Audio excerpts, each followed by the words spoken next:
everybody, and welcome back to another monthly reading wrap-up. Today we are obviously not meeting in our original or one of our normal spots. I am in the car, and I have decided to film this in the car for a change of scenery. Let's go with that. For a change of scenery. It's really not for a change of scenery at all, actually. But no, genuinely, my life has been crazy busy recently. I'm sure that you've noticed that I have not posted a video since my February reading wrap-up.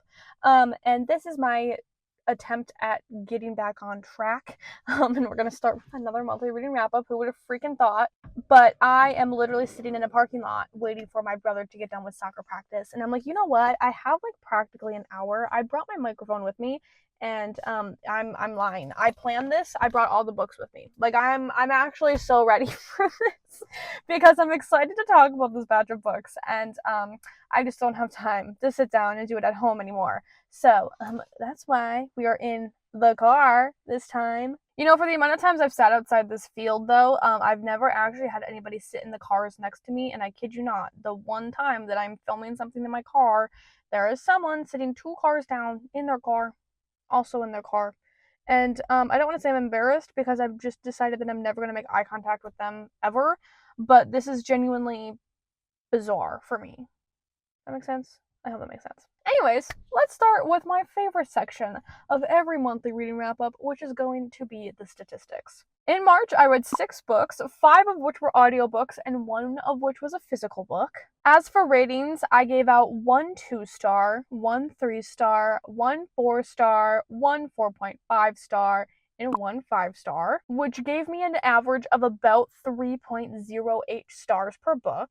And then finally, for the pages, the longest book I read was 409 pages. The shortest book was 288, and I read a total of 2,012 pages this month, which, in case you're wondering, gives me an average of 335 pages per book.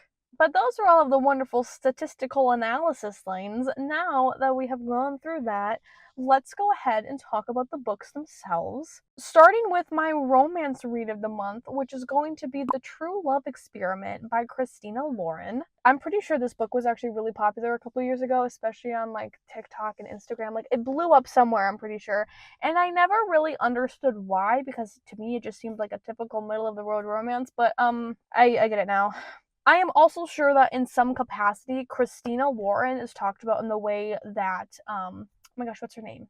Catherine Center is, and we all know my current Catherine Center obsession, okay? I love Catherine Center, and I really did love The True Love Experiment by Christina Lauren. Now, I did listen to this book before I listened to the other one in this duology about the DNA love experiment thing, but I didn't know it was in a series, and I completely comprehended what was happening.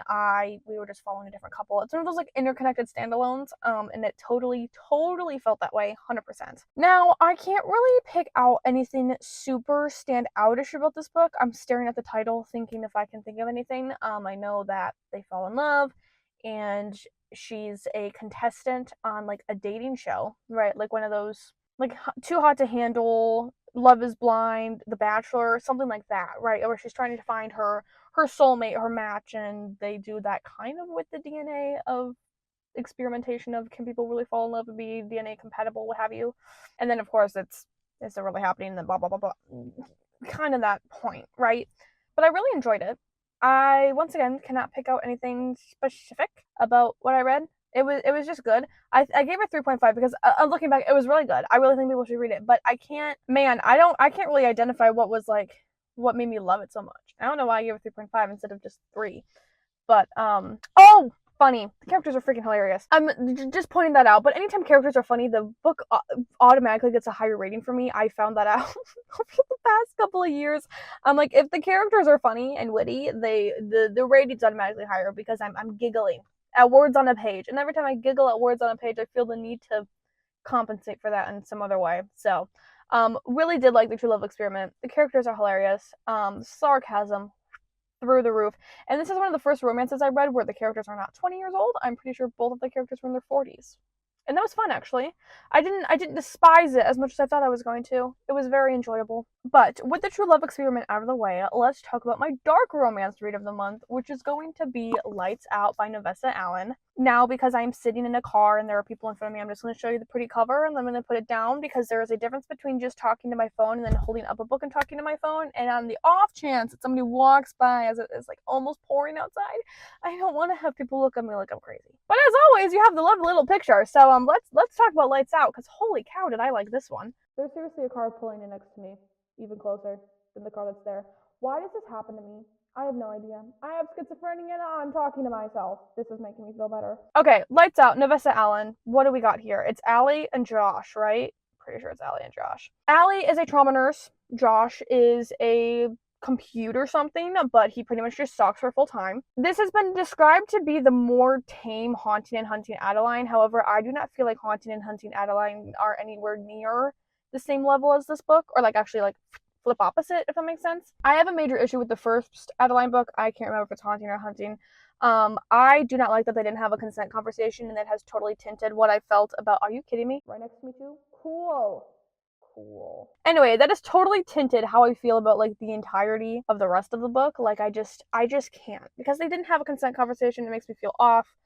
That did not happen in this book at all. These characters communicate so much; it's actually insane. And I love that for them. I love that they do that, and it made me love this book so much. And because of that, I feel like you cannot compare Lights Out to Haunting and Hunting Adeline, because for me, consent is freaking huge. I've said this a million freaking times. Consent is huge, and that's kind of where I'm at. Anyways, these characters are absolutely hilarious. I listened to this as an audiobook because that's how it was recommended to me, is that people are like, this is the funniest audiobook I've ever heard. And oh my god, it's the funniest audiobook I've ever heard. I love the way that the characters talk to each other. It's another one of those situations where the characters are so witty and so funny that it's amazing. I love the banter between these two. It was an all-around amazing, wonderful enjoyment experience time, and I love it so much. And I loved it so much. It was great. So I gave Lights Out a 4 out of 5 stars. Very enjoyable. I cannot wait for Caught Up. That comes out in, I believe, June or July. Second one of the series, Interconnected Standalones again. But I'm so excited. I'm like probably a little bit too excited for it, but I'm excited nonetheless. Next up, this book, I could talk about it literally forever. And that is my YA horror read of the month, which is going to be Katzenjammer by Francesca Zappia. I don't know how I almost messed that up, but okay.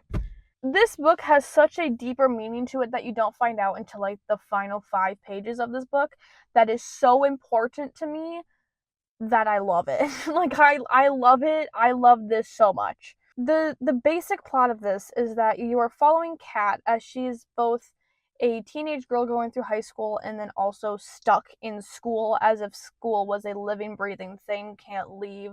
And her and a bunch of other characters have like these masks on, and they're turning into different creatures and just kind of losing the humane part of themselves, which is so incredibly dumbed down. Like I literally could sit here and talk about it forever, but I don't want to explain to you what you learn in the book, because I think it's important that you learn it in the way that you learn it in the book, and then I don't explain it to you, because I feel like if I explain it to you, it's going to lose some of that meaning that it has, and it's important to me that you have the meaning behind it. But I did not expect this book to take the turn in those final 5 pages that it did. And it wasn't in a bad way. It wasn't in like a reckless way where it's like, wow, great, just read an entire book for only the final 2 pages to be important. No, it was literally, this book is important to me as a whole, especially the topic that it talks about in here that you don't figure out until the end. Because god dang, did it make me emotionally attached to every single one of these characters before they were viciously and ruthlessly ripped from my hands. I wasn't expecting that, and that was really, really wrong. But it's really beautiful. I do not recommend a whole bunch of YA books, but I highly, highly recommend this one. I love Francesca Zappia. Her writing is beautiful, and this story is so incredibly important. I can't believe that it hasn't blown up yet. However, if you do pick this up and you are a little bit queasy to some of like the horror type genre inflictions, I would look at the trigger warning list. However, if you're not queasy about it, please don't look at the trigger warning list, because it gives away like the entire book. It's one of those, like, the whole, I don't want to call it a trope, because calling it a trope feels very unmeaningful to me, but the main like point of the book that you don't know until the final pages, you literally do not talk about it until the final pages, and it's important that it stays that way to get the full impact of the book. At least I think that's kind of how that works. and it's how it did in my brain. Anyway, Cats and Jammer by Francesca Sophia got a 4.5 out of 5 stars for me. I absolutely adored this book. Okay, we have 3 more. The more I sit here, the more people start to come around me. So let's get chopping. Let's get talking and chopping, shall we? Next up, I don't want to talk about this one, so we're gonna speed through it really quickly, and that is going to be Cinderella and the Beast by Kim Bussing. I picked this up on a whim because every single book that I wanted to listen to as an audiobook was on hold through my library. I literally, before April, I had like 20 books on hold, and now I have all of them, and I was just looking for a filler audiobook, and that is exactly what Cinderella and the Beast is. It is like a fairy tale retelling where Belle and Cinderella swap places, and they end up like being in the same like kingdom, I think. It wasn't great. It wasn't great. It was literally just a filler, and that's exactly the purpose that it had. I didn't like it. I actually kind of wish, I don't really wish I DNF'd it. I just wish I didn't pick it up. Can I feel that way? Like, I don't think I would have ever DNF'd it because I started it, and I actually waited for it to be on hold a second time so I could finish it. Like, I just read it, and it was there. 2 stars. Literally nothing important. Huzzah, can we move on now? I'll Be Waiting by Kelly Armstrong. I have such a back and forth feeling with horror books, especially ones that deal with the topic that one did, which is like the dead. The concept of this one actually sounded really good. I was a little bit worried I was going to have the same issue that I had with The Undetectables by Courtney Gold? I think, no, not Courtney Gold. I don't know who it's by. But my issue with The Undetectables was that my main character had a chronic illness, and that was all they freaking talked about. And honestly, that kind of portrays in I'll Be Waiting, but not to the same like annoying extent as The Undetectables. I might have felt differently if I actually read the book rather than reading it as an audiobook, but wow, what even happened in there? I know it's a horror book. Our main character has cystic fibrosis and loses her husband in a car crash, and the whole point of the book is she was supposed to die first, so now she's trying to communicate with him. The twist that happens, I don't know if I saw it coming. I think it was very predictable. Like, if I actually took a second to step back and look at the book, it was really predictable, but I wasn't really doing that because I was listening to it while doing other stuff. It was definitely there. I remember not being happy with the ending because I hate books that talk about the dead and then it just either you believe it or you don't, and it makes me upset. Like, endings like this make me upset, and I just continue to read about ghosts and the beyond because I want to find a good one. But this was not that. This was not that, and because of that, I got it 2 stars. This almost gives me the same vibes as episode 13. So excited for that one. Hated it. Hated the ending more than I hated my life. I'm a liar. I didn't get 2 stars. I got 3, but still didn't like the ending. And it was just kind of there. I can't recall anything important. And then last but not least is going to be my memoir read of the month, which is The Woman in Me by Britney Spears. Automatically going in, this book got 5 stars for me. I know some people do not rate their memoirs that they read. I am a memoir rater, but I will pretty much always rate it 5 stars. At least that's what I found in the whole 2 memoirs that I have read. I just find reading about people's lives so incredibly eye-opening and interesting, and my foot is asleep. And just learning about celebrities that either have like a lot of controversy around them or not stigmatism. What is it called? Standards? That word where people put things on you. Stereotypes. Stereotypes around them. I enjoy reading like their actual perspective of it. I am one of those people who will automatically just believe what they're telling me when reading it. Because I know that I was talking to somebody about the memoir, and they're like, yeah, well, she could be lying. And I'm like, why would you lie in a memoir? And then I go down this rabbit hole of, oh my god, are they lying in the memoir? Like, it's this whole thing. But I choose to believe the people who are writing the memoirs, that they are good people, and are not lying to me, and are telling me the truth as they remember it, and not making themselves delusional or anything like that. And the world is right, and blah, blah, blah. Happy times all around. Oh my god, someone pulled in literally right next to me. There are no spaces between our cars. I am very upset and going to continue to talk and just hope that they can't hear me through my car. Anyways, Britney Spears was a pretty big part of my childhood, like a lot of people my age, I'm sure. I mean, I didn't have like exclusive access to her because my family really didn't have cable, and I just listened to 99.1 The Mix. That is what I listened to on the radio. Like, that is the exact radio station. That was my station. and it was like popular pop hits, okay? But I remember listening to Britney Spears, and I listen to Britney Spears now, and I just wow. Why does every person in the acting and singing music industry have a really weird way of getting there or go through some crazy stuff when they're in there? Like, why is it so out of control, bonkers, insane? I don't understand. Really enjoy The Woman Me by Britney Spears. Got a 5 out of 5 stars. I love memoirs. I'm pretty sure we had that same conversation after I finished Jeanette McCurdy's memoir as well. I just love it so much. Anyways, this is perfect freaking timing because the rainstorm is officially right over my car, and pretty soon here you are not going to be able to hear me talk. So, thank you so much for joining me here today, wrapping up my March.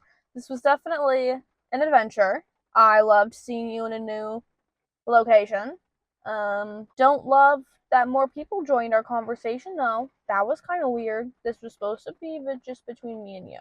Anywho, y'all have an absolutely lovely, amazing, and beautiful week. I cannot wait to see you next Wednesday for the next wonderful reading adventure that we go on because I am determined to have my posting schedule go back to normal. Okay, I'm gonna go listen to this rainstorm while reading my first book of April. I'll talk to you guys later. Cheers!